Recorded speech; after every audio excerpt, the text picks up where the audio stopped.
This puppet show stays on because of you fools. We've been dancing with the devil way too long. I know it's fun, but get ready to pay your dues. Oh God, come back home. This crazy world is filled with liars and abusers. Need you now before we're too far gone. I hope one day they finally see the truth. God, we need you now.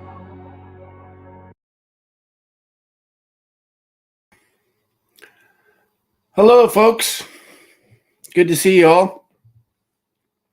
So my guest tonight is a fellow by the name of Jeff Colvin. He was unceremoniously removed as Mayor of Chestermere in Alberta, and I'm going to bring him on to tell us his story. Hey, Jeff. Hi there, Mark. How are you? I'm good. Good to see you. Good to see you. Thank you. Thank you for having me come on. I'm really interested to hear your story. Yeah, it's quite amazing what we've experienced in such a short time. Actually, I don't have any political experience prior to getting involved with Chestermere, and really the only reason that I got involved was to focus on helping our community, and Sure. that's how it all got started. And then we ended up, heading down a few roads and having some really good successes, and then oddly enough, getting into some serious pressure from our government, from the municipal affairs, Rick McIver, minister, and it was extremely shocking the way that Mr. McIver handled himself throughout the process. So when you were elected, how much of a lead did you have in the polls? Like, was it a dramatic win? Yeah, I had about 65% of the vote. Okay. So it was substantial. Yeah, very substantial. Yeah. And so then what happened? Well, there's one of the things that I'd lived in Chestermere for about 25 years. And when I first moved to Chestermere, it's still a small town now, but when I first moved to Chestermere, it was only about 2,500 people. Okay. And now Chestermere is about 30,000 people. So it's grown quite quickly, but again, that's 25 years. Yeah, right. So time flies when you're having fun, I guess.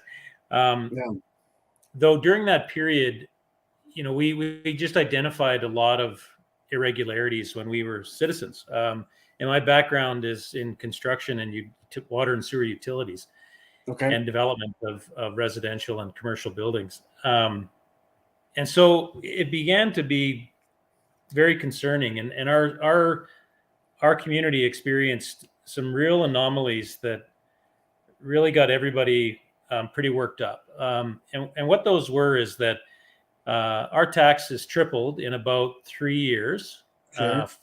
4. So I went from $3,600 a month, $3,600 a year in taxes to just about $12,000. And and we saw a lot of some terrible things happen with that. I'm fortunate that I live on a lake in Chestermere, and what we saw was a lot of our neighbors that were seniors that had fixed income, of course.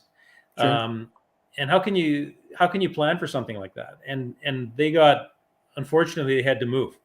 They couldn't afford that kind of tax change, and that wasn't just to houses on the lake. That was to all the houses in Chestermere. So we went from being one of the lowest taxed residents or communities to one of the highest in a very short period of time. I was at the time, I remember joking with people, geez, isn't there supposed to be like 3% or 5%, not 100% changes? And that really caused everybody to kind of, be obviously very concerned. But unfortunately, being Canadian, we just people don't stand up and make enough noise about it. And people just kind of sort of bitched and moaned and accepted it and then went back to work. And so that was one of our main, crunches that happened to us. We had a lot of spending by our municipality that seemed very odd. We were taking on massive amounts of debt. And one of the things that our municipality did, our government did, is they rolled out our utility, our water and sewer, out of the city and into a privately owned limited company. And one of the reasons they did that was so that they could get more debt. And you said, well, why are you getting more debt? How come we're not living within our means? What are we doing or not doing right? Right. And what they did is they then proceeded to max that debt out. We added another $35 million of debt to our utility company. And Chestermere is a small town. So that kind of debt was a lot. And that was quite shocking for us. And some of the things that they spent that money on was made people furious. Right. What ended up happening, or the next major thing that ended up happening, was our citizens were so upset with some of our rate increases on our water utility that they went up. Some people's went up a lot higher, which is kind of odd than others, but at least 60 to 100%. And our citizens got upset enough that they signed a petition. 5,500 people over the age of 18 signed a petition for our council to be investigated and for our utility to be investigated. Right. Unfortunately, at the time, municipal affairs then turned around and did nothing. And it's like, well, geez, compare that to what situation we ran into. And we ran into, which the government still has to disclose their evidence against us, but they had to disclose at least a few pages. And in those few pages, they identified that they only received 37 letters over a 2-year period that made the inspection, the start of the inspection against us. And unfortunately, in comparison to 5,500 people compared to 37 people, and then in discovery, they were asked if they had verified the identity of those people to be real people, never mind from Chestermere. Right. And of course, the answer is no. Sure. And it's like, well, what is going on here? And so when we first started, or when we were running for election, we ran on a campaign of cleaning up Chestermere, and we ran it, cleaning up the corruption or cleaning up our debt and what was perceived to be, concerns that I had with some of my background in the construction industry. Right. I had seen things that looked a little odd, and I suspected that it meant that there was kickbacks that were happening. And of so course. This was one of the things. There's always kickbacks. There is, and this was one of the things that we were keen to look into. Right. And so we made our platform very aware. When I say we, there was 4 of us that ran independently. I'd known two of the gentlemen before, but we ran and we all had similar platforms, which were, really trying to change the way spending happens in government. Sure. Really trying to change the way that taxpayers are viewed by the staff, or rather their money is viewed by the staff, and the lack of respect on that. Right. And we ended up winning. And during that process, we identified a lot of questionable stuff. We had a field house, a soccer indoor field house that was being built, and the city had a preliminary quote that they were getting for it to be being built for $40 million. And I had just been involved a couple of years earlier with a project that was just a few minutes away from us, which was another indoor soccer field. And they had built that for about $7.5 million. Yeah. And sure, it was, the soccer field houses are big rectangular boxes, right? So they're very, they can't be built too many different ways, but you can make the exterior of it or the front of it, look a lot nicer, or you can add a different facade to it. So that's where we kind of came in and said that, $40 million doesn't make sense. You want to change the facade outside, spend another $3, $4, $5 million. You can do that. So you're only looking at maybe $12 to $15 million for this project. Right. And, that what was surprising is that our council at the time, except for one councillor, had no interest in looking into it. They didn't care at all. And it's like, well, you're spending taxpayers' money, and you're spending a lot of taxpayers' money. Right. You don't care Absolutely. about taking a look how somebody might be taking advantage of you, or like you might be missing Right. something, and you don't want to, go back to the drawing board and start sharpening your pencil. They Exactly. weren't interested at all. They weren't interested at all. And in fact, what ended up happening is that seems to be the state of affairs with our politicians these days. There is no accountability. There is no responsibility. They just wash their hands of the people, right? Well, and it is striking to watch that happen. And in our community, we, compared to some of the other communities around us, have much more recreation than we have. We have an old 40-year-old hockey arena, 2 arenas, and that's about it. Curling rink, of course. And our citizens make the best use of it. It's booked 100% of the time because it's, we have so few amenities here. We have the lake, of course, which is gorgeous, but other than that, it seems like we've been picked dry. Right. And so we ran on the principles of, running it a bit more like a business, and, that our staff have to be good at what they do.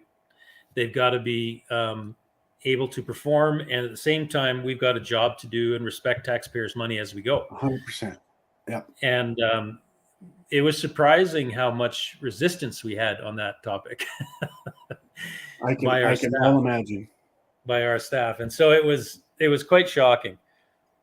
Just to summarize it quickly, we found ways in a 2-year period of how to save 30% on our tax rate to our citizens. And we also were in the process of massively changing our focus on our commercial tax base.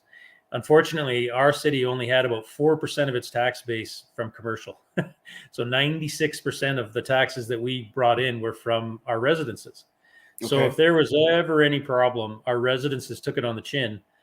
And it's like, who planned this? Right. What government would let this happen? Right. And so a proper community or a proper city would be more in the realm of about 50-50, or 60% commercial is where you'd get the tax base from. So 4% is terrible.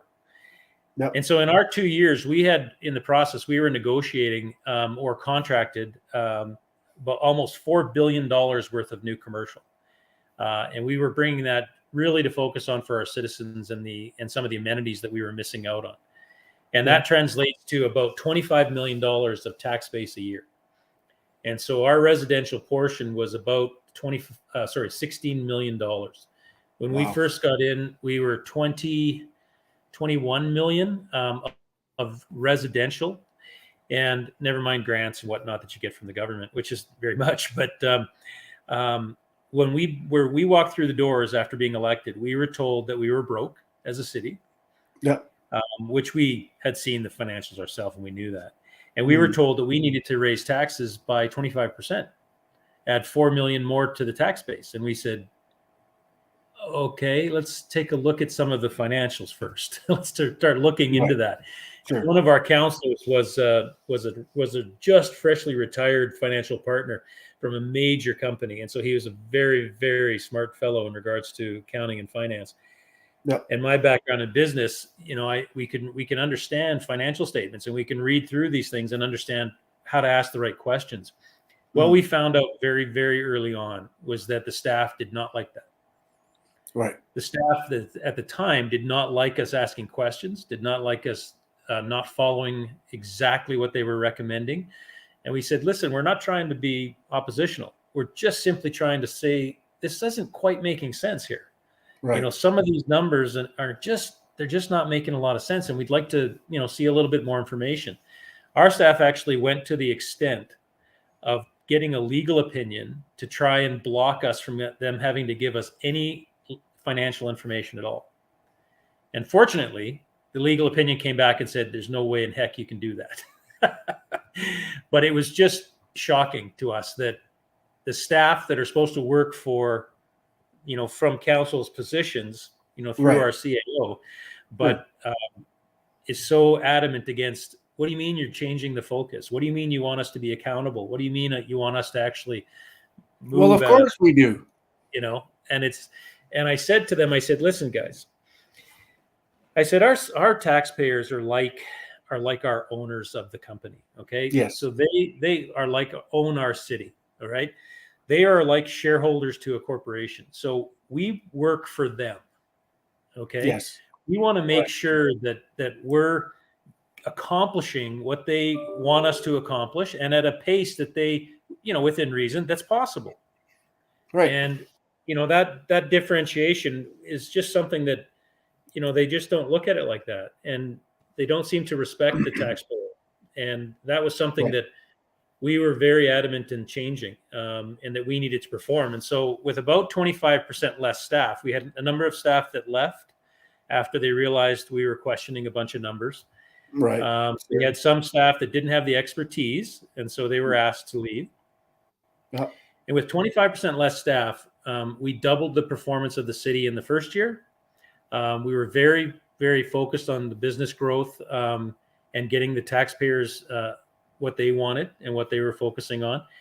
And then in our second year, based on the first year's numbers, we had increased our performance by 150%. Wow. And that was all the while. So you were doing good then? We were doing very good. We were saving money. We had money in the bank. That's why we were able to cut taxes. Our focus was on building a new pool in our city, and building another hockey rink, as well as increasing the financial sophistication of the city and restructuring the financial foundation. Right. And we achieved, we weren't done, that's by any means, but we accomplished a lot. And so our citizens were quite happy. You always had some citizens, of course, that, had ulterior motives. We found out one of our largest, or our biggest naysayers was involved in the Fieldhouse project that we canceled, the $40 million one. And it's like, we didn't find that out till later. And it's like, oh, so you were part of it. That's why you were against us. I see. Yeah, right. Never mind the community. You don't want to do what's right. And it's like, wow, so changing the focus on, on our community was our big point. And Rick McIver, what we did in the very first days is there was a lot of things that we had questions about coming in. And so we had already been doing due diligence before we were elected. And we got as much as we could. Our government at the time would not provide us with information on our utility company, claiming that it was a private corporation and they didn't have to. And this is the provincial government? No. This is our municipal government, our mayor and councillors and administration were telling us that the utility company that they rolled out of the city in 2012, they wouldn't tell us more detailed information because it was a private company. And we're saying, what do you mean? It's owned by the city. Right. Everything should be transparent. Like, what are you talking about? Exactly. So that was one of the things that that was high on our radar when we got in, and we had already done a bunch of due diligence, but couldn't get, to the meat of things. And when we got in, we were very quick to changing the rules and allowing for more transparency.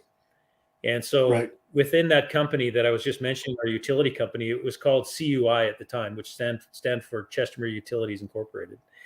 One of the things that we had a president of that company, and we came in and we said, okay, everything's going to be transparent. We're going to release everything we can to the residents. They can look at it, and we've got to figure out how to fix this.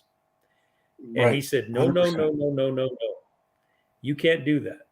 And we said, what do you mean we can't do that? He said, there's confidentiality clauses. And he tried to get us to sign our unanimous shareholders agreement without telling us anything. And it just kind of brought it up. Everybody sign this, please. And we said, just hold on a second.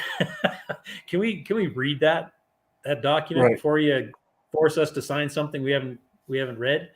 Exactly. And so we put a pause. This was actually happening in a board meeting because it's now a private company, right? And we put a pause on the board meeting, and we then read it, and we said, we're not signing this. Right. And it had gag orders in it. It had your confidentiality that you weren't allowed to tell staff, you weren't allowed to tell residents, you weren't allowed to tell anybody else about what goes on within this company. And we said, yeah, that ain't going to fly. That ain't going to fly. No. We ran on transparency. I said, of course, we're going to tell Absolutely everybody not. everything. Like, what are you talking about? Right. And so he said, you can't do that. And we said, guess what? I said, we're the board. Who's the owner of the company? The owner of the company is the city. Well, we're the council of the city. So guess what? We're going to break. Right. We're going to hold a emergency council meeting, and then we're going to re-vote on the unanimous shareholders agreement in council. It's live. It's public.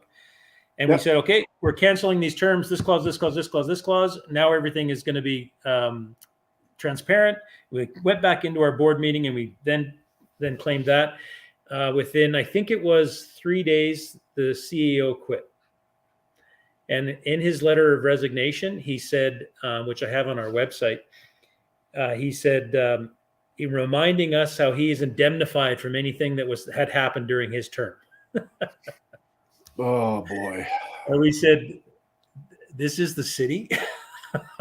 Like, wow. And we brought all of this. So how Rick McIver got involved is we brought all of this, plus we had evidence that was brought to us of kickbacks from a developer. And so Rick McIver's municipal minister? He's the minister of municipal affairs. Okay. And so he has obviously a staff. I don't know how large, but reasonably large. Deputy ministers, this kind of assistant deputy ministers.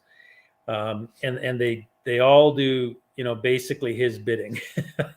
And we brought all of these concerns to municipal affairs because we said, well, my job is to help run this city. Once we identify corruption or potential corruption, we need to pass it on and pass it on to the authorities. And I thought that would be municipal affairs. And they were like, nope, we're not interested in looking at it at all. I said, what do you mean you're not interested in looking at it? I said, there's a ton of variety here of kickbacks to councillors, kickbacks to mayors, kickbacks to staff. And then on top of that, there was weird stuff that had happened in the way that our financials had been done within our utility company. And we said, this stuff needs to be investigated properly. I said, it's not my job to investigate this stuff.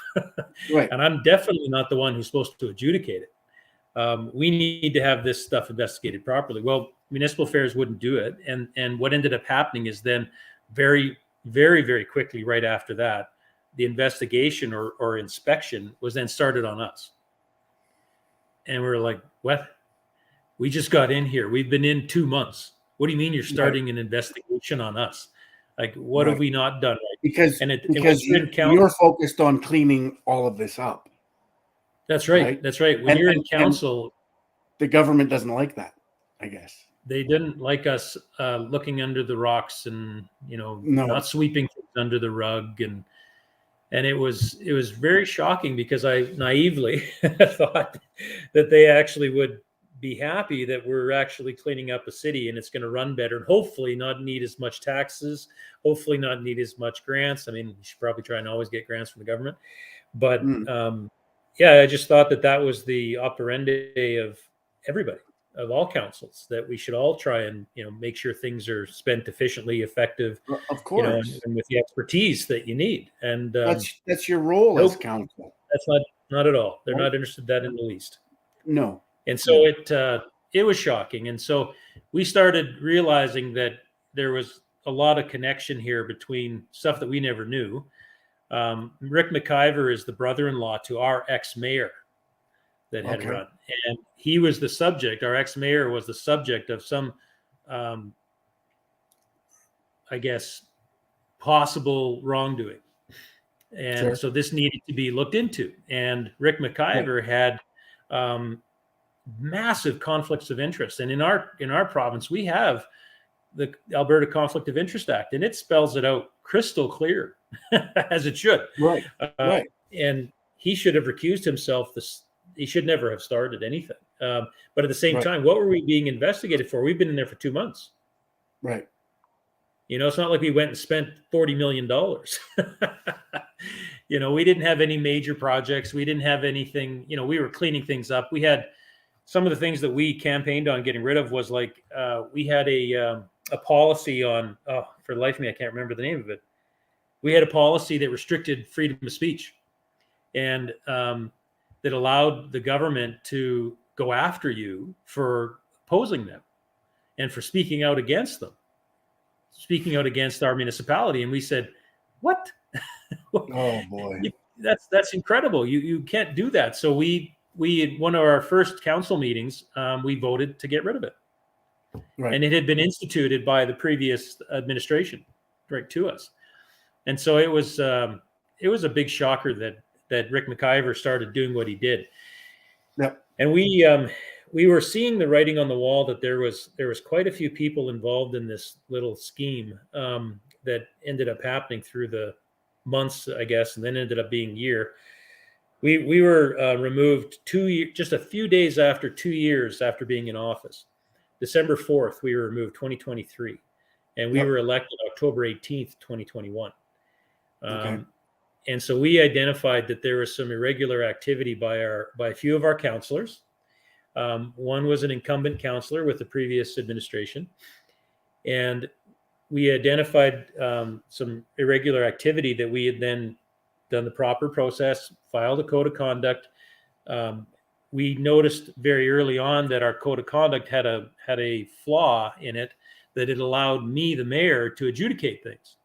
Okay. And I said, well, that's not right for me to adjudicate against our own councillors. I'm not a judge. I'm not trained for that. Right. And so we immediately, within our first, I think, month and a half, 2 months, passed a motion to have a third-party independent investigator and adjudicator. And so we brought in a law firm out of Edmonton, Alberta.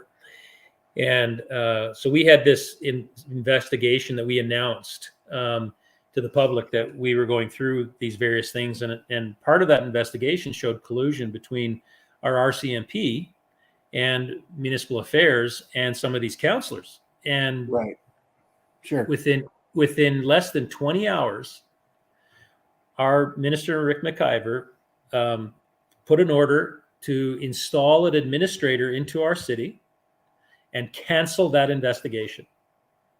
And he admitted in writing, which is on our website, he admitted in writing that he did not even read the investigation before he canceled it. And Jesus, if that's not a form of judicial interference, I don't know what is. Unbelievable. We had an interim CAO who's the head of your city. Yep. We call them CAOs. We had him come to me one day, and I had two counselors with me at the time, and him asked me that would I consider giving a mea culpa to some of our staff that come forward and admit crime? Right. And I said, what? What are you saying? What are you talking about? You want me to absolve them of their guilt from some crimes they're going to admit? Right. I said, I don't know what power you think I got, but I don't have that power. I'm a mayor. I'm not a judge. Okay. So I don't have any authority in the criminal world for that. And he was quite shocked that we took that view. And the next thing he asked us was, he wanted to know, he's got some hush money that he wanted to pay out. And I was like, are we on candid camera? Like, what are you talking about? Hush money. Oh boy. Like, what are you talking about? Is this the reading that all the mayors get after they get elected? They sit down and it's like, let us tell you the true story about what's going on. And I said, let me be crystal clear. We are not paying out any hush money. Okay. And if there's been something that's been gone on, or they can stand up on top of the building and they can yell about it. Okay.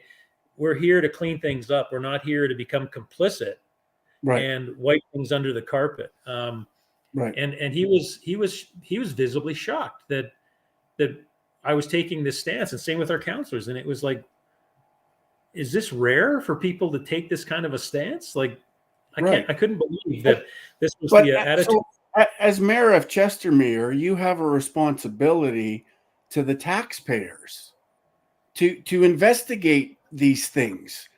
As a responsible mayor and council, responsible to who? Well, the taxpayer, of course. Of course.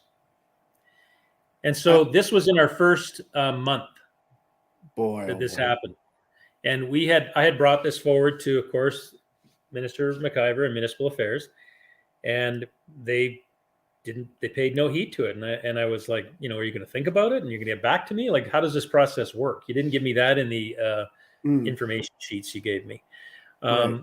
And we then found out a month later that this after this guy had moved on, this interim CAO, that he had paid out almost $600,000 to two people, and like, without approval of council. Now in our world, it's a serious thing. Cities run on approved budgets, so it's like law. Of course, right. That can spend X amount of money, and then CAOs are allowed to spend up to $75,000 without going through council.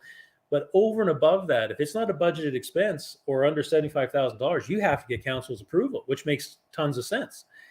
And so this fellow went and paid out this money without council's approval at all.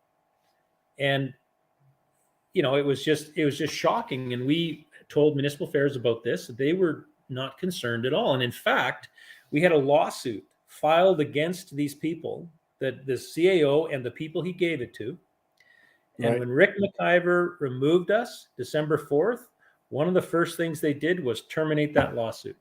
So December 4th, 2023? Yep. Wow. And one of the first things he did was terminate that lawsuit. But you're lawfully elected by the constituents in that municipality. How can he come in and remove you? Well, that is a bit of a bone of contention.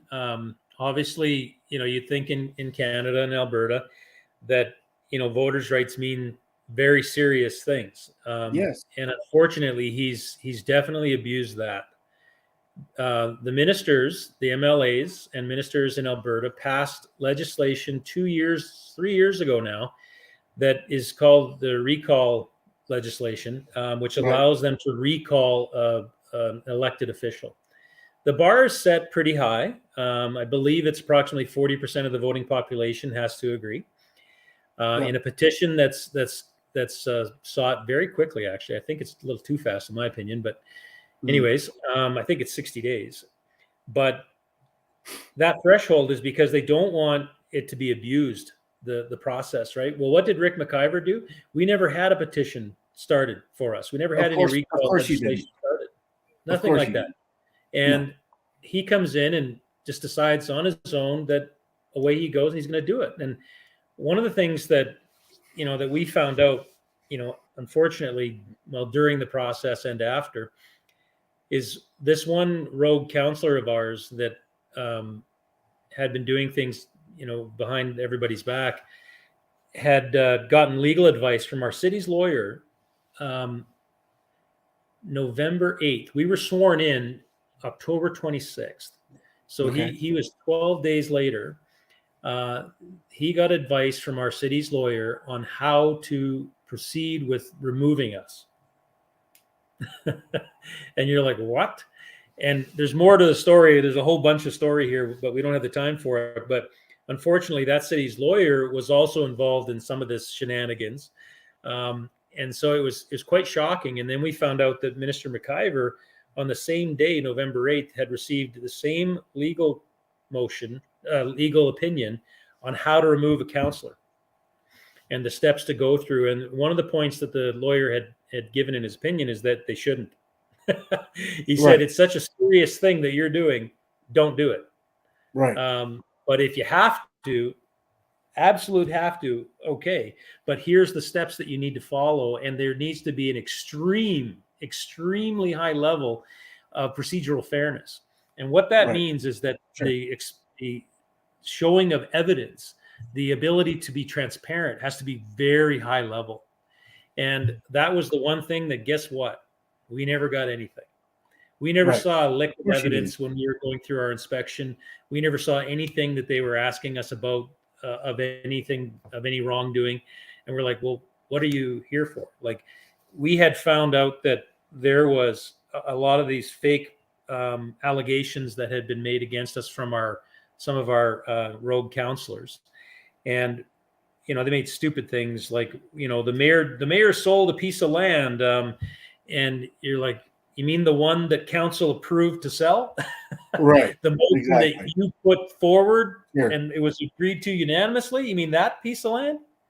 Yeah. Well, he lied. The guy lied to municipal affairs in writing, saying that, we didn't have council's permission and you'd think municipal affairs would go and investigate. Did we have or didn't we have? Well, of course Sure. we did. Sure. Of course you wouldn't go sell something that's not yours. Right. But Right. this was the kind of shenanigans that Minister Rick McIver was prone to. They had in there, I mentioned to you that interim CAO who effectively stole $600,000 or allegedly stole $600,000 from the city in those Yep. payouts.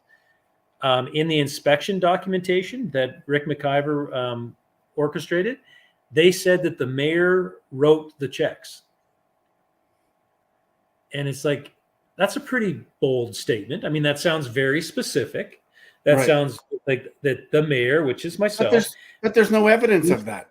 That's right. The mayor, used a pen, put it on a check, signed it, and then put it in an envelope and sent it off. There you go. 600 grand, away you go. Go have fun. That's not what happened at all. And we proved that to municipal affairs and to the inspector. And we gave them evidence of how this actually happened, which it was an electronic funds transfer by a manual payroll entry. And I don't even have the codes for that, done by our interim CAO. And so we gave them the bank statements, we gave them the bank records, we showed our own ledger statements, and they all showed that they were not done by check. Yet in the inspection document report, it says the mayor signed the checks. Well, as a citizen who maybe didn't see how we refuted that, or of course they never showed our evidence, of course, No. the actual evidence, who reads that goes, oh my God, that darn mayor, he signed a check to give money away? What the heck is he about? And it's like, oh my God, that is absolute lies. Right. And it's total slander, and it's a crime. And that's what our minister is up to. And there's been more stuff like that. We passed a bylaw to allow us to buy 2 adventure motorcycles for our peace officers to patrol through fields and development sites and pathways around parks and all this kind of stuff where cars can't go. And we were one of the first in Alberta to do that. And so we had to get permission from the Solicitor General and whatnot, which was kind of a fun process. And they were very interested that we were taking, such steps to try and add deterrence to crime. And we said, yeah, we're all for it. And so we ended up having numerous meetings in our council chambers and passing a motion for our people to buy it, for our staff to buy it. But what does Rick McIver come out and say? The mayor bought the bikes on his credit card and he put them in his garage. And I'm like, I've never even ridden the things, let alone they're not in my garage. And I can't believe that. I've had other mayors come up to me and phone me and say that Rick McIver told me that you bought motorcycles on your credit card and put them in your garage. Like, of course, kidding. no evidence of that.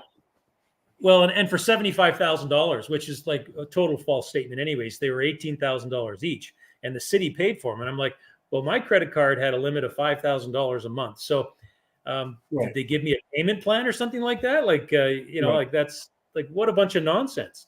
And this is the kind of stuff that you're shocked at. You're just shocked at. And it's like, what is this, high school? Like, what are you doing, buddy? Like, grow up. And I just wish that we could get him on the stand or under oath and really, just simply go head to head on this stuff. It's like, why are you continuing to tell lies about all of this? What is the angle? What are you benefiting from this? What's your agenda? Our only agenda to keep the corruption going, to hide the corruption. I know, and that's really disappointing. That's really disappointing. I mean, I was a little naive about that. And yeah, that was something that I didn't expect. I thought that, everybody wants to clean up this, and that would be positive. Yeah, right. And we had a lot on behalf of your constituents, of course. 100%, of course. And the reason is, I mean, I plan to continue retiring here, and my kids, I got 3 young girls, not so young, I guess one's 20 now. But they're going to grow here, live here, and grow up and have families. And you want stuff to be, not out of reach price wise. And at the same time, you want the amenities that we all deserve. And so 100%. we have this philosophy that the city can spend its money better and can be better stewards for its citizens. And that involved a lot of I guess, real thinking and for people to get off their power trips. So many government employees have so much power trips. It's like you're here as power and it's ego and it's hiding this corruption. I mean, we're going through a similar thing in Saskatchewan with the P3, the thing down in Regina, full of corruption, chock full of corruption. On a provincial scale, I don't know enough about provincial mechanics to say how they would be able to stop it. But on the municipal side, with our time in office, we really got down on that really hard. And we came up with some really good ways of stopping corruption and reasons why you want to. Because everybody likes the word corruption, and we're just going to do it. Well, how are you going to do it? Like, how? Right. How are you really going to do it? And when we came in, we said, listen, we have to really look at restructuring Chestermere. We've got to really look at restructuring our financial situation and really get down to the foundation. First of all, it involves transparency. And we had to, how do we increase our transparency so that, obviously there's people get to see what's actually happening. And hopefully we can actually have more visibility into the problems. Right. And then hopefully we can solve the problems because we can get a bunch of smart people around the table and 100%. Really start to look at, some solutions. But one of the things we had to do is we had to increase the knowledge and skill within our city. Sure. We had a number of staff that had been floating for a long time, and I don't know how they got promotions, and they just didn't have the skill set. And it's like, this isn't a boys club or a girls club or whatever. We're here on purpose. We're here to do a good job for our citizens. Right. And if we're not good, then we need to leave.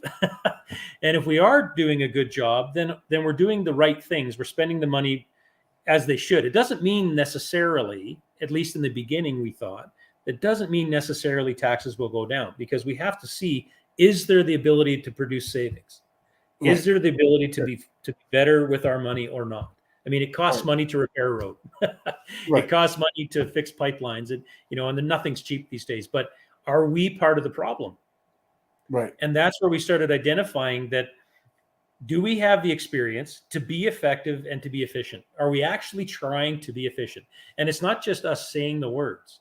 We've got to really teach our staff who are on the front lines, to how are they going to come up with their own ideas of how to make it easier to get across the finish line, help people hit the finish line. How do we look at, coming up with ideas to save money? And one of the things we identified really early was, because we were all about the numbers in the beginning. We were about and respecting the taxpayer. Absolutely. The one who's footing the bill, right? That's right. And respecting their dollars. Yes. I had a silly story, but I had a quote for a TV and that I'd asked for to come into our boardroom, because I like to do presentations on a screen. And these new TVs, sure, they're big and they're cheap and they're gorgeous, as opposed to the old projectors when I was younger. So I asked, we wanted to get a 80-inch TV, something like that, and something we could present with, maybe 70-inch, something not too expensive. And I said to the staff, I said, I don't want a very expensive situation or operation. They came back with a quote for $100,000. Oh my! And I said, what? I said, $100,000. You guys know how much money that is for a TV? Like, what are you doing? This isn't a movie theater.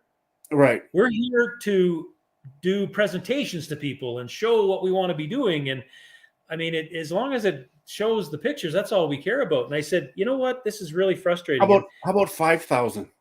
Well, and what ended up happening is I grabbed the CAO at the time and I said, we're going to go shopping. And we went to Best Buy and we picked up an 80-inch TV for $1,300. There you go. and we used it the entire 2 years, and it's still going strong. Right. And I'm like, guys, it doesn't have to make noise. I just need to show pictures. Okay. So it's a normal TV. I mean, it obviously does what it does, but it was that mentality that, they just don't care. And I said, you care now. We're not doing it that way. It's not happening anymore. So what ended up happening is that in that discussion, we found out that we were banking developers. And people go, well, what the heck does that mean? And I said, okay, so if a developer has to build a road, or if a developer has to put in a pipeline or other infrastructure, a lift station or a water pump station, that costs, usually millions of dollars. And what was happening is the city was starting it, and they were underwriting it. They were banking it. They were putting their money forward initially. And I said, okay, number one, with my experience in the construction industry, I learned the hard way. I had people take advantage of me in my own company. And they were receiving kickbacks and getting us to go in certain directions. And then I found out years later. And so I said, number one, guess what? We're out of the construction business. Yeah. So the city is no longer doing construction, and you can't do that forever. But on major stuff, you absolutely can. And so we said, guess what? Why are we doing the developer's job? Right. So number one, if we're doing a construction project, that means it gives us an opportunity to get a kickback.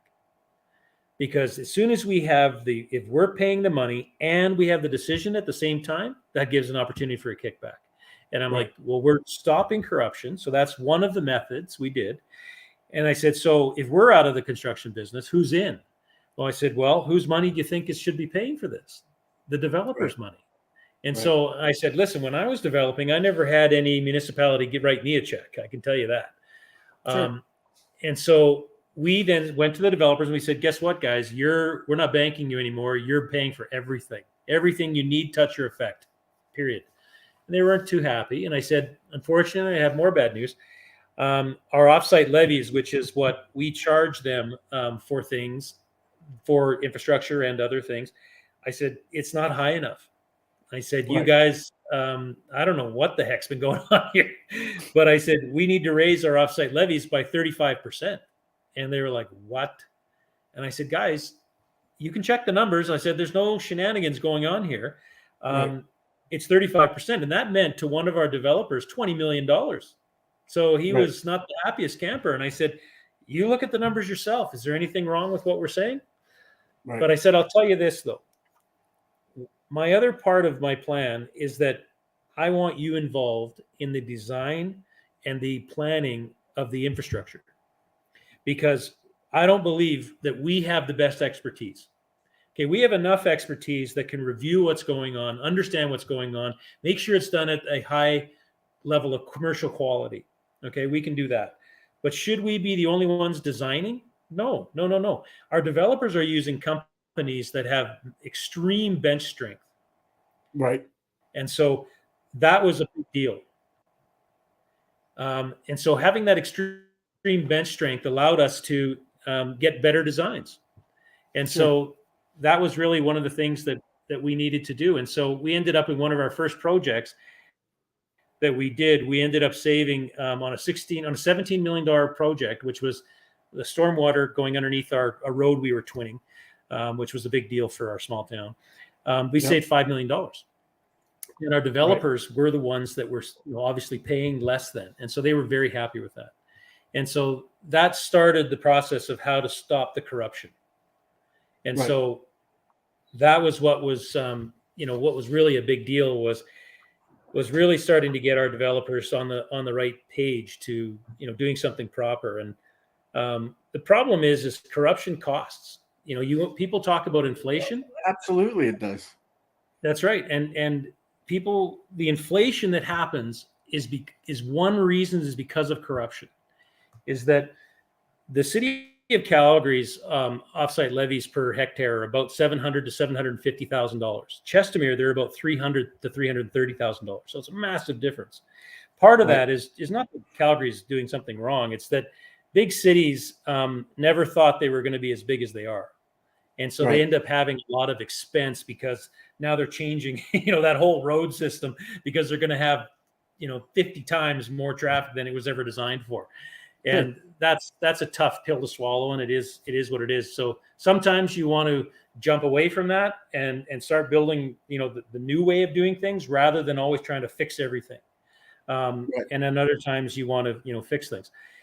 But it was really important for us to bring our developers into the process. And our last step that we wanted to bring to really curb corruption, which I think every municipality can do, is bring the developers into the RFP process, which is request for proposals, and as well as the contracting wording process.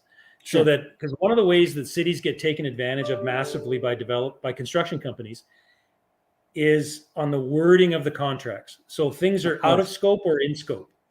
And then you get a lot of change orders, and that's how, things get so darn expensive. When you have the developers, the payers, and the experts involved in those conversations, you get to the honesty real quick. We had our staff come forward to us to build a dog park that our council wanted for $475,000, and all that was chain link fence. Oh boy! And I said, "What?"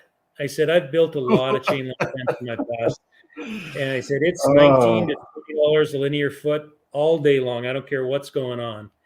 Right. We ended up looking at their request for RFP process, and we found out that our procurement officer simply put the proposal in to a site and then walked away. And whoever saw it came back, that's it. And I said, "You never called around? You never asked people to go on to the site and bid and all? You never went out to try and pull and push?" And not a thing. Nope, don't care. That's taxpayers' money, right? So long story short, we built that. We got a new RFP process where we started calling and bringing people to come into the process. We built it for $75,000. Right. Instead of $475,000. Sure. And we ended up building 3 for about 165 or so. So it's disgusting how they spend money.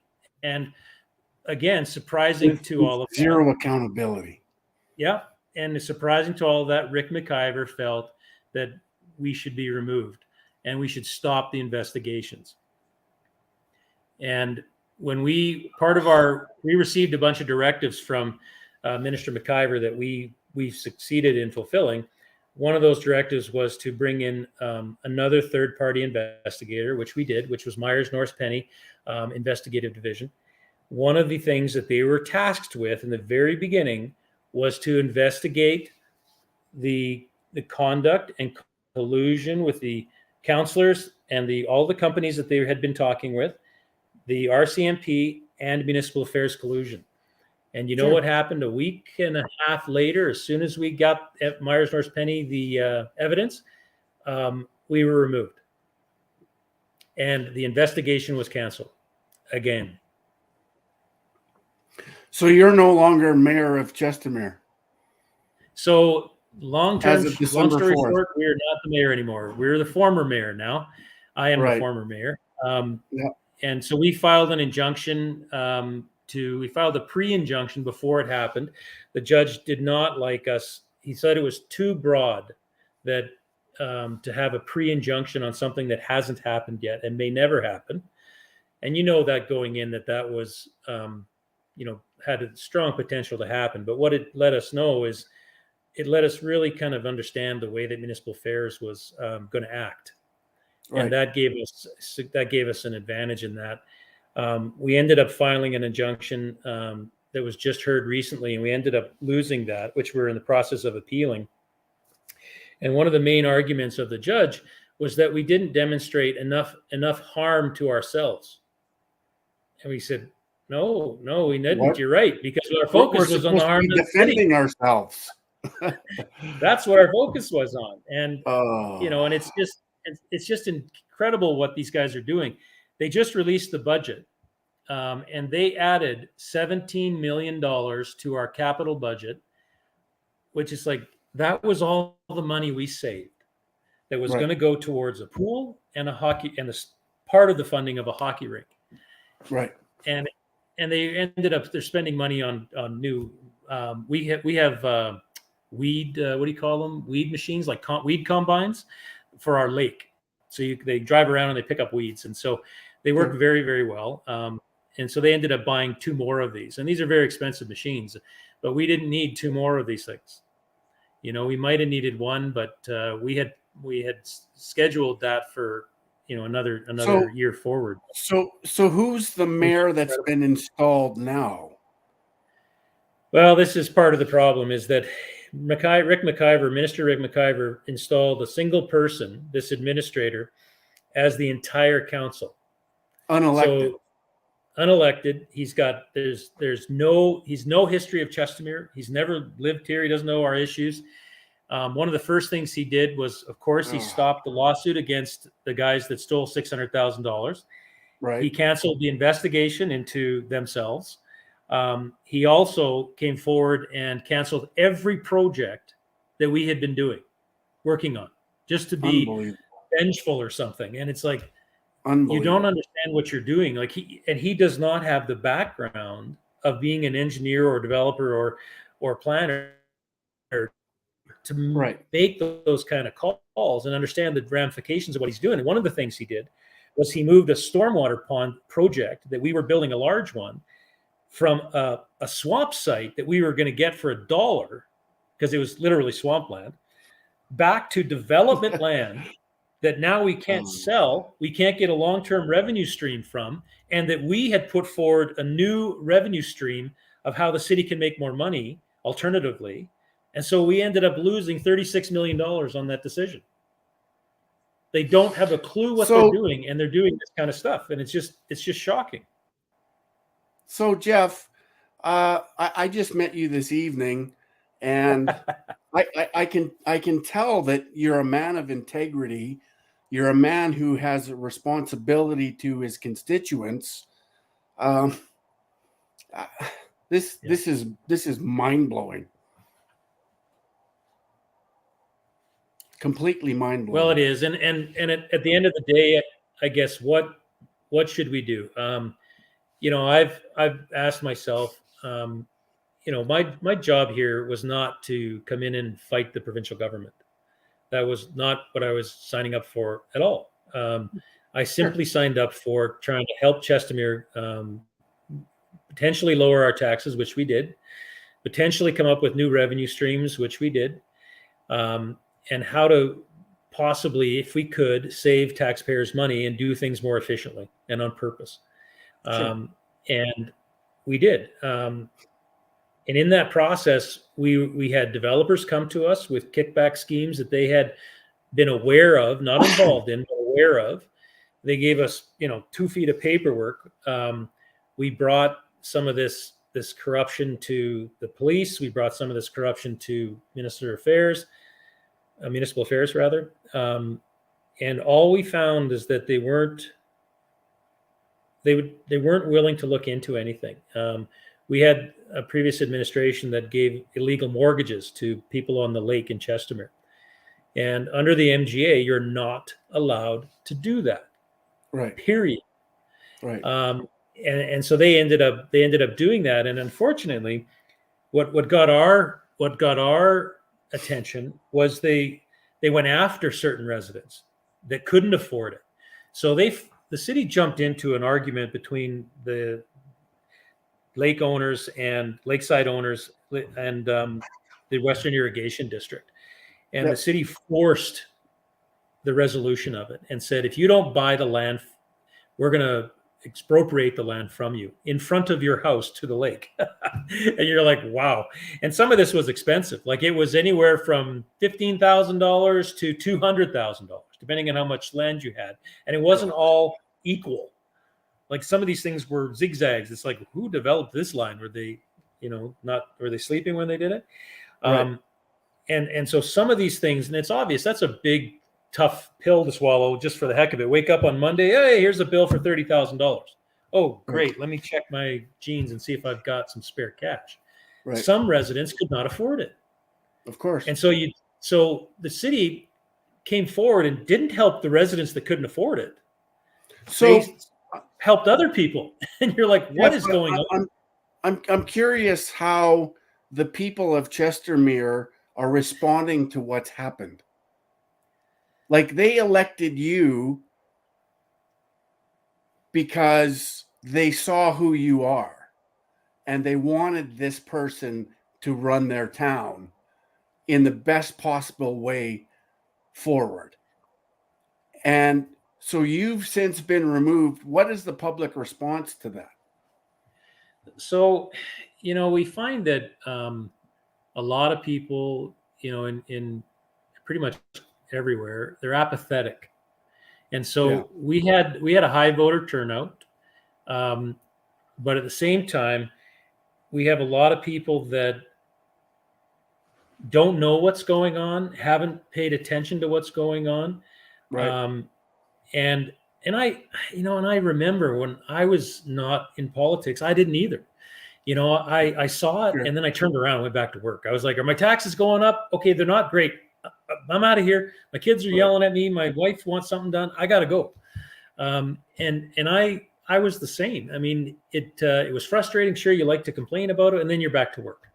I got to pay my bills. Right. Inflation. There's all these things, and that became a real big problem. One of the things that really got me going was our previous administration had been losing money every year for their entire term, and yet they had been reducing taxes by 1% or so every year, just to make us seem like they were doing okay.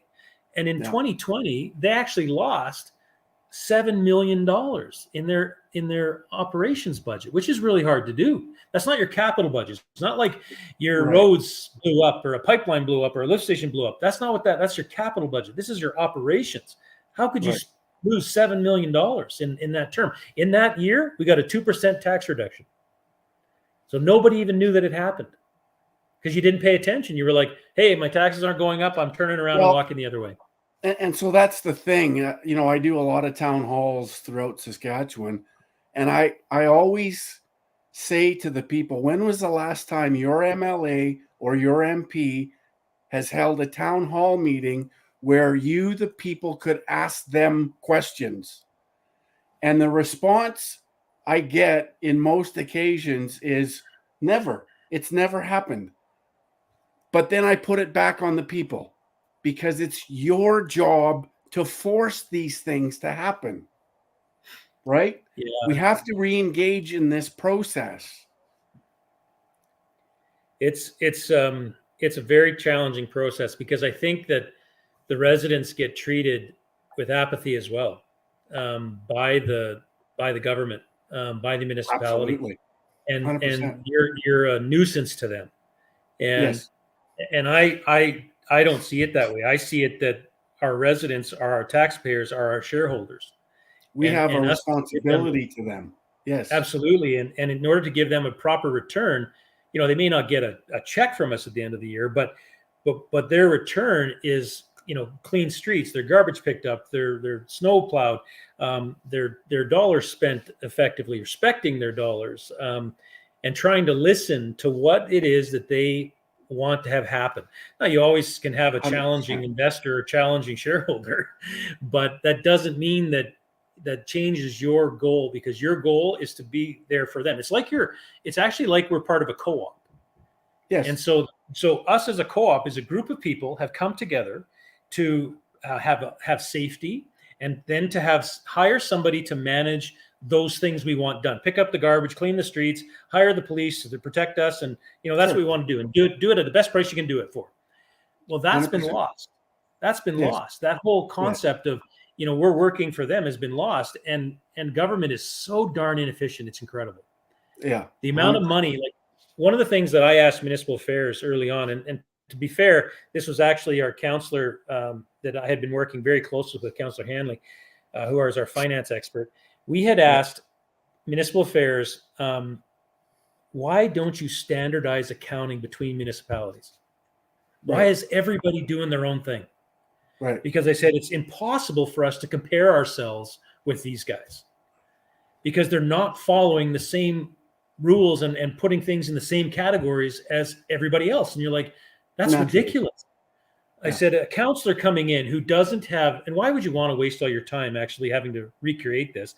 A counselor that does not have the financial experience doesn't have a hope in heck when he's trying to look at this and compare it to another city, because there's no comparison. And you're like, why wouldn't you want to compare this? Why wouldn't you want a counselor to come in and say, well, this municipality, that municipality, the average is this in that area. Why aren't we there? And maybe there's a good reason. Maybe we've said, hey, we want to double our payments for recreation because we as a society decided so. Okay, that's a good reason. But, or maybe there's not a good reason. And maybe you say, well, we need to focus on that. Let's help clean that up. Because rather than running it by the seat of your pants, why aren't we doing stuff on purpose? And so we get real results. And so they weren't interested at all. They were like, absolutely not. And I'm like, you're kidding. You don't want to standardize accounting. Right. Okay. I don't understand why you wouldn't. So one of the things that we had done is I was like, well, how can you compare cities? Like, how do we do it? And one of the things that we did is we said, well, what about on the aggregate? We look at total population and total budget. So it's a very gross, large number. But if you divide it by the population, you're getting a per person number, and it allows you to compare municipalities. And so how do we do that? And so we had done that with Calgary, Edmonton, Cochrane, Okotoks, Airdrie. And to give you some ideas of what those numbers turned out to be, Chestermere was $1,600 per person is what we were spending on a budget basis per person. Edmonton, surprisingly, was $1,700 and change. I thought they'd be way more. Calgary was $2,300 a person. What was really shocking to me is Cochrane was $2,600 a person. And we said, what? There's got to be something wrong here. We're 30,000 approximately people. Cochrane is 35,000 people. You're spending $30 million more on 5,000 more people? How the heck? What is going on? This doesn't make any sense. Because, as you know, government is the only business in the world which doesn't have any economies of scale. Why are you guys not getting better with your money as you're growing? It should become more efficient, not worse. Exactly. 100%. But, nobody wants to tackle that. The government, municipal affairs doesn't want us to do that. And for the life of me, because they don't want to be held accountable. They don't want to be held responsible for the decisions that they've made leading up to where we're at. Yeah. Well, and it is a hard pill to swallow. You got to be honest with everybody so you know how troublesome your problems are, so you can come up with real solutions. And 100%. I think really understanding that the municipalities themselves are one of the biggest reasons for inflation. And that causes pain on our citizens. Yes. And when you think about a home, what's not in a house? I mean, in the construction of a house, there's so many trades, so many industries involved in that, and that all causes the cost of everything else to go up. And so if the cities would be more efficient with their dollars, it would allow developers to bring their prices down, which would allow home prices to come down, and then allow, either more homes, less homes to be built based on supply and demand. But that really would help inflation. And that, part of that is also controlling the corruption that I mentioned earlier. And if you do that, we can really affect inflation. And inflation is killing people. The amount of money that's going out the door on everybody's small paycheck they bring home, it's just crazy. I can't think of anybody better to run a municipality than what you're representing in this podcast right now. Well, thank you. I mean, it's music to my ears. Well, we're definitely not perfect, but we do want to ask questions, right? And yes, Minister McIver does not want us asking questions. Right. He does not want us changing the status quo. Like, one of the things we did that the MGA allowed us, and he challenged us 100 times on this, and it's like, Rick, you can read the MGA as well as we can, is we changed our CAO model because we were all about changing corruption, okay? And what we identified very quickly was that one person in power is recipe for disaster. And so reason in democracy that you have more people is to provide more transparency. It's more expensive than a dictatorship, but the point is, hopefully, that should mean there's less suffering, okay? Yes. And less money being stolen. Well, you then all of a sudden have a bottleneck with one guy controlling the entire city. How does that 100%. make any sense? It doesn't. And so we said it makes no sense. We said, and the other side of it, how could he be skilled enough to run a city? Most CEOs of companies or presidents are very skilled in the world, but their business is very linear, very focused. They have a few product that they're laser focused on. Well, in a city, you almost have 360 degrees. You're doing stuff that is all over the place. And so you need experts. You can't have this guy that is not an expert. Like, he's done nothing. He's got no background. He's never been in business. And he's all of a sudden running a city of $50 million budget. You're like, okay, what have you done in business? What $50 million budget were you running? Right. And so instead of having that one guy, break it down to bite-sized pieces so that you actually have a chance of getting real successful people. Sure. People are your answer. It's always the team. Teamwork 100%. Is the answer, period. I couldn't agree more. That's right. And it also brings with that transparency naturally. And so you're not only having one guy talk about it, you have three people talk. In our situation, we had three. We had a person for corporate services, which was a CAO for corporate services. We had a CAO for planning and development, and we had a CAO for community operations. So our community operations is more fleet and cutting grass and doing road work and stuff like that, more blue collar, if you will. And then we had our planning and development, which is an engineer type, planning type. And then our corporate services is more on the marketing and financial aspects of the city on the inside. Very different people, massively different. 100%. And by us having those people as different people, we could specifically target really good skill sets. And they could be very high caliber people in their positions. And guess what? There's not only 5 of them in the country. There's thousands of them in the country. So what does that do? Brings the cost of them down. CAOs around our neck of the woods are earning anywhere from $250,000 to $350,000, $400,000. Sure. Like, it's like, come on, man. What are you guys doing that, it's anyways, I don't want to get to bashing them. But the point is to bring experience and a team atmosphere towards it. And that was what we experienced. And we had tremendous success by it, which is honestly why we were doing so well. Wasn't because of us.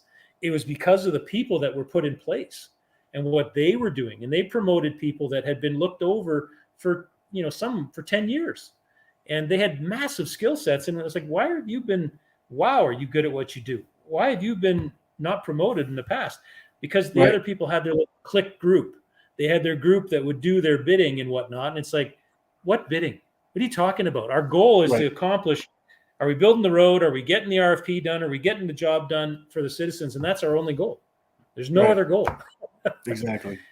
Except for proper long-term planning and prudent process to make sure that we can leave it better than we got here. And eliminate the corruption. That's right. It's a massive expense to a city. Yes. And it's really a little piggy bank, actually.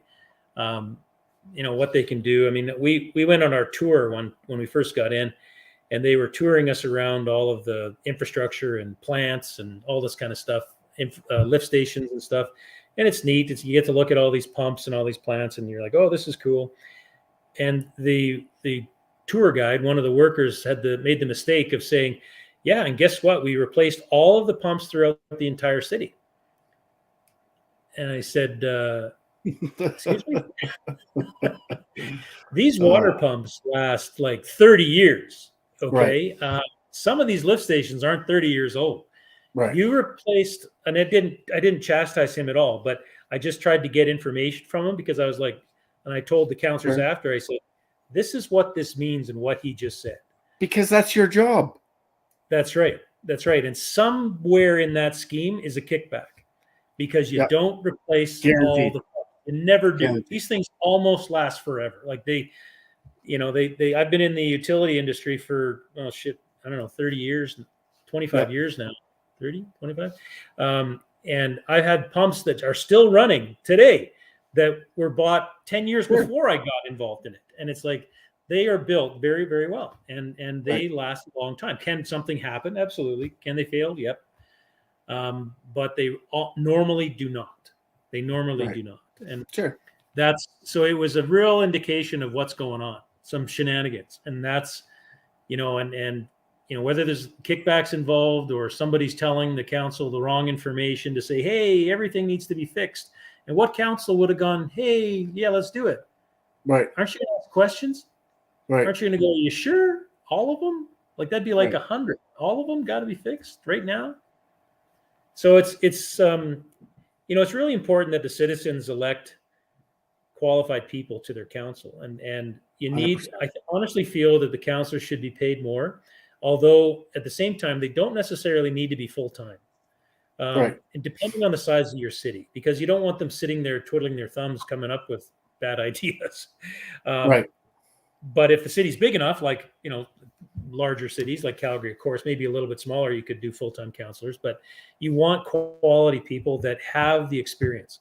And they won't waste their time, not just for money, but they won't waste their time if there's shenanigans going on and there's not proper process involved. Because what we've experienced, that we've gone through is very shocking. And the steps that weren't followed, and I initially thought, and I said this to Minister McIver, is I said in an email, he would never talk to us personally. No. I said to him, there must be a misunderstanding. Like, what are you thinking we're doing? Like, there's nothing going on. We've got all these people around us. What do you think is going on? Like, that's just nonsense. And it just became apparent that there was ulterior motives and there was a different agenda. But I've talked a lot. Are there any questions you'd like to ask me? Because honestly, it's an open book. Any questions are not offside.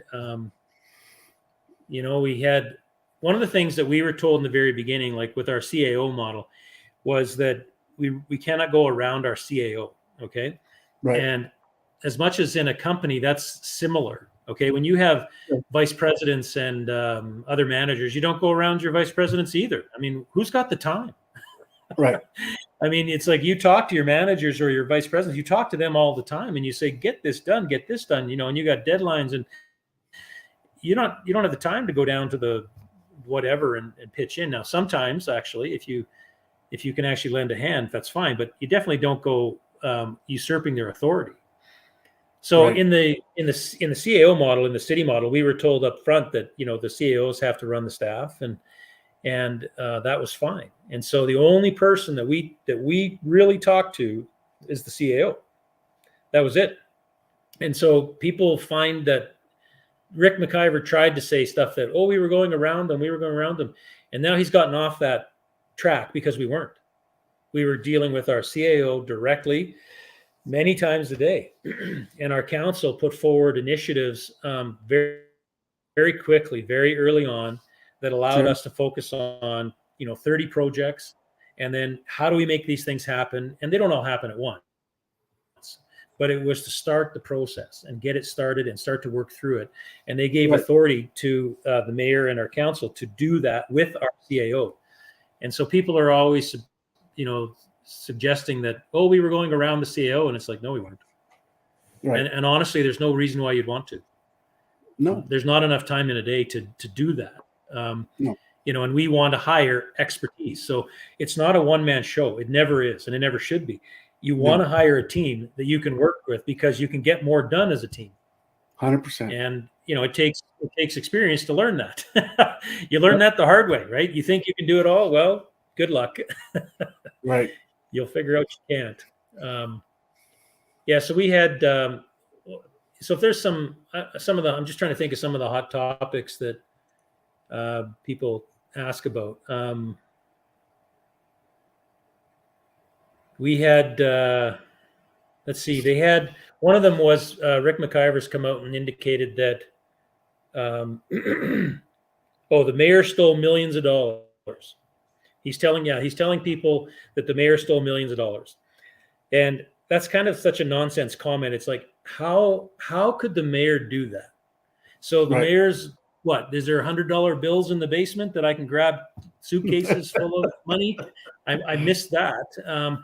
Right. Is there, can the mayor write a check? Does anybody need to sign the check? You know, I mean, it's just nonsense, because if you did that, Rick McIver would be coming after me and the police. And, you know, I mean, it's just nonsense. That's such a stupid thing that he could say, but people hear that and they go, oh, well, that's a good reason. Okay. That makes sense. Okay. He must've stole millions of dollars. Sure. So let's put it this way. We cut taxes 30%. Tap into the rumor mill. $14 million in our first year, and I stole millions. It's like, well, we are really efficient then. I mean, we are really finding ways to save money. That is amazing. Since we brought in, when we came in, we were told we were broke. So where's all the money coming from? And we should raise taxes $4 million, 25%. I mean, it's like, you know, it just shows you the ineptitude of the people. But at the same time, I kind of think they couldn't be that bad. I just don't think they could be. I think they had different agendas on their mind. I think they were focused on, unfortunately, unscrupulous things, because they weren't interested in trying to focus on the normal, real things that residents need. Right. You know, why are you not focusing money towards their recreation or simple things that can make big differences in people's lives? It doesn't have to be, rocket science all the time. I mean, sure, there's neat ideas you've got to come forward with and ways of changing things. We were adopting new policies for how we would deal quicker with developers if they stayed within the lines. And so you're like, well, what does that mean? They're not doing things right. No, they have to do things right. But what we said to them is that in order to go from A to Z, that takes 18 months to 3 years. And you're like, well, why does it take so long? Because there's so many reports involved that it takes a long time for those reports to be done. Sure. And it just takes a long time. And he said, so how can we speed up that process? And we came up with a solution, and we said, well, what if we stacked all the reports and did them all up front? You're like, what do you mean? Well, I just explained a linear process. Well, what if we put all of those reports up front, and the developer takes all the risk that if the reports aren't done right? Now, honestly, he's only changing a couple things if they're not done right, because they have a good idea what they're doing, obviously. But he's taking the risk, not the city. And so we said, okay, so you're sitting here as a planning approval officer, and you're like, okay, the report's on the shelf. I'll just take it down. I'll stamp it. Was there a couple questions on this? Fine, I'll send it off. I'll just simply work that much faster. We were able to approve a development in 8.5, 9 months by doing that. All because they had all of the information sitting there. It was a big risk by the developer, but he's in that business. And to him, the cost of him waiting 3 years for all of the approval on all of the money he has out there is tens of millions of dollars. He's like, I'll do it. And at the same time, bureaucracy kills. That's right. You're really getting rid of the red tape. And we said, you've got to, not only are you going to do that, but you're going to help support more initiatives within this community, because all of the things that you do for the community are really great items for your brochures. Right. So if you're going to build more parks, if you're going to build more, recreation or amenities or anything for the residents, that looks good on your message to the people you're selling. And, and it's really important to listen to the residents. We had another topic that was really hot topic for us was schools and the school process. And people wrongfully, but rightfully, blame the municipality for schools. The municipality isn't involved in the process. We don't fund schools. We don't do anything with that. It's provincial jurisdiction. It's provincial, yeah. But one of the things that we said is that how come the development sites for schools aren't ready?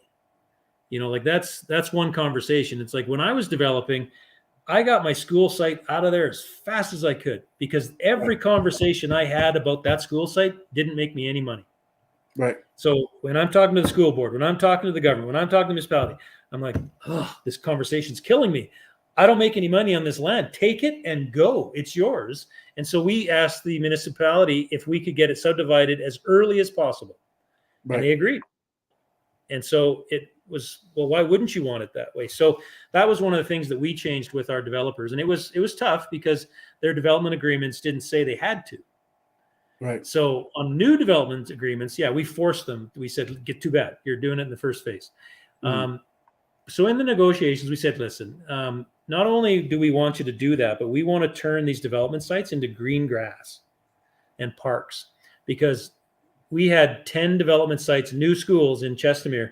We're not going to have 10 new schools in the next 5 years or so, but we have the sites. So he said, why don't we turn those into sports fields or grass where kids can play football or whatever today, immediately, instead of sitting there as a weed-infested, clay-based piece of crap. Why don't we make these things actually usable by the citizens that are living in that community? And the developers actually said that was a good idea. And we said that we'll even pitch in seed for the grass.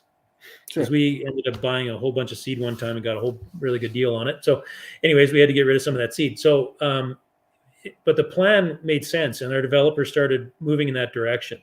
And that helped our community with our school site issue. Not that they could build it any faster, because again, that was 100% the government. But we did have conversations with numerous levels of ministers about our developers are interested in funding schools, because they are putting together a $200 million development.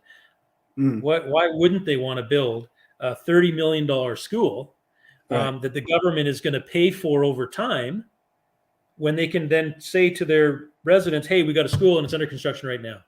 Yes. And, that makes sense up to a certain number. Of course, you can't have a whole bunch of empty schools, but, the government has such a problem. And one of the conversations I had with the Minister of Infrastructure is, who builds schools, is you guys have a problem with, you guys are putting up too much money of capital. Why don't you lease? Because you need to tie the revenue to the expense. So the kid is the revenue stream, and the expense is him going to school. So why aren't you tying the lease to the revenue? When he comes to school, you want to be leasing. You don't want to put out $50 million for capital all at once. You want to lease it to, if you're bringing in, let's say you're bringing in $500,000 a year, you'd like to have a $500,000 payment, or $400,000 payment, and $100,000 for teachers and stuff, whatever. And they were, they're smart people. They know what I was talking about, but they just said that it's not been the way that they've done it. And they said we are interested in doing it. And they gave Chestermere approval to do a pilot project. That we could get a developer to fund the cost of a school. And so we were in the process of working on that as well. And we had numerous developers who wanted to do it. It wasn't like you're dragging them kicking and screaming. But the problem with government is they have a limited budget. Now, can they stretch it? Yes. Can they be more efficient with it? Yes. So if we can increase our financial sophistication and be better at how we do deals or finance our projects, that really stretches our taxpayers' dollars, and we get more done. 100%. And it's not that developers are the only answer, but they do have certain things that we can definitely team up with and take advantage of. We have to make sure that the developers don't push us in planning, though. The city needs to plan long-term what they want, because unfortunately, most cities get caught in a planning spiral where the developer's coming forward and saying, this is what I want, this is what it's going to look like. And you're like, yeah, we haven't really planned that area. Okay, I guess. And you're like, what? Right. Where's the long-term planning and connectivity of that whole community? And where's the lifeblood behind it? What's your plan? Developers, they're good, but they do have one objective: making money. And it's okay. You just want to try and direct that to a direction that helps your entire community. They're an engine, and you want to get that engine going nice and smooth and head it in the direction you want. Right. But it takes a team to sit down and, get everybody together and really start planning that type of thinking. And honestly, that in my experience of what I've seen and what I've done in the development industry, it doesn't happen. Right. They like to say it does. It does not happen. No. It doesn't. let the developers run the show, and they cannot do that. And it's not the developers trying to be mischievous or anything like that. He's just trying to move forward and make money. And it's like, well, if you guys haven't, I'll do it. Right. And the city's, so anyways, there's there's so many ways to do things. And at the end of the day, Rick McIver still removed us. And Unbelievable. It's frustrating at how good of a record we had, Right. and where we were headed. But it does tell you a lot about how politics work. It tells you a lot about some of the crap. Don't kick any stones. Yeah, and some of the crap that's going on, which is, I have to say, I mean, I watch a lot of movies too, but I have to say I was a little naive going in. Sure. I didn't think that this was as bad as it was. And one of the things that we're going to push for is the investigations to be done. Right. We're going to go to court and we're going to ask a judge to force these investigations that were stopped to be completed. Because there's nothing wrong with investigation. They just need to be done by an independent third party. And you follow all procedural fairness and natural justice principles, which is what our justice system is based on in Canada. Supposedly. Supposedly. Yeah, it's definitely supposedly. And you want to make sure that you're following your checks and balances. And it's okay to look behind the kimono often, I guess. 100%. But you've got to allow that to happen. And so that's one of the things that we want to push for, is a judge to say these investigations need to happen. And so what we're in the steps for is we've got an appeal that's coming up for an injunction. Second to that, we've got a judicial review that we've brought forward. And what the injunction is that's a very small step in time that we get an hour with a judge and they make a quick decision. It's really tough to win, but it allowed that's what that is. You got to take your shot. That's right. So the judicial review is more like your normal trial, where you're now sitting there, you bring witnesses in, you can call witnesses, you can subpoena people. That's where you get to the meat of things. And you start to dig down into, okay, what's happened here? And you get all these people under oath. We're under oath. And in my opinion, that is a good thing. You start to get people, really to start talking and really start explaining what they're doing. And quite frankly, if you don't have a good story, it's going to be figured out really quick.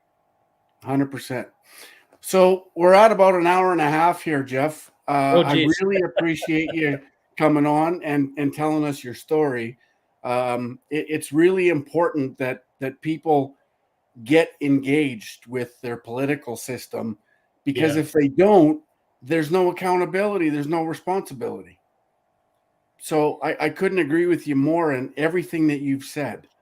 And I think McIver has made a big error in judgment.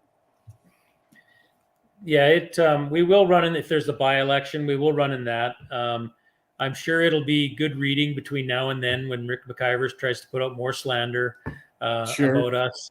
Of course. We'll do our best to get the information out that shows the proof of whatever he's saying. Yep. But we appreciate your giving us this opportunity to talk. And these things are stuff that all municipalities can do. Our municipality is no different, just like any small town and small city. There's things that every counselor, every administration can do and do better. We all can do better. 100%. Absolutely. And I really appreciate your time and of taking our time. And if there's any questions you have of me, you can definitely ask me or send them to me or anything like that. It's all good. If I may pick up the phone one of these days and we'll have a chat there. Okay. I appreciate it, Jeff. Really do. Thank you for coming on. Thank you very much. Thank you for your time. Yeah. All good, my friend. Thank you. Bye. Bye.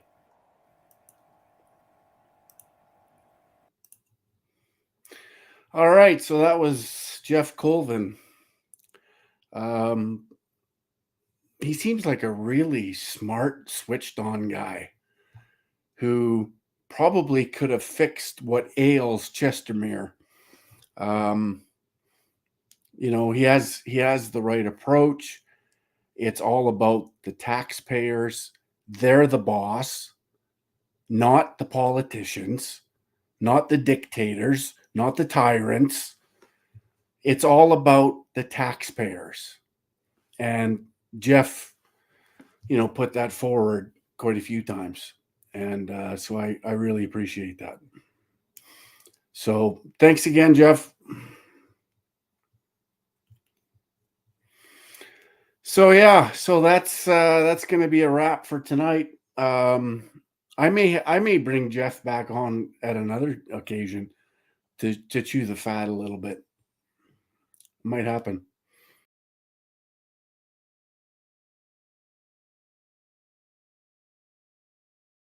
One day, one day, one day, I hope you see the truth. This puppet show stays on because of you fools. We've been dancing with the devil way too long. I know it's fun, but get ready to pay your dues. Oh God, come back home. This crazy world is filled with liars and abusers. We need you now before we're too far gone. I hope one day they finally see the truth. God, we need you now. All right. Ciao, guys. Take it easy. Thanks for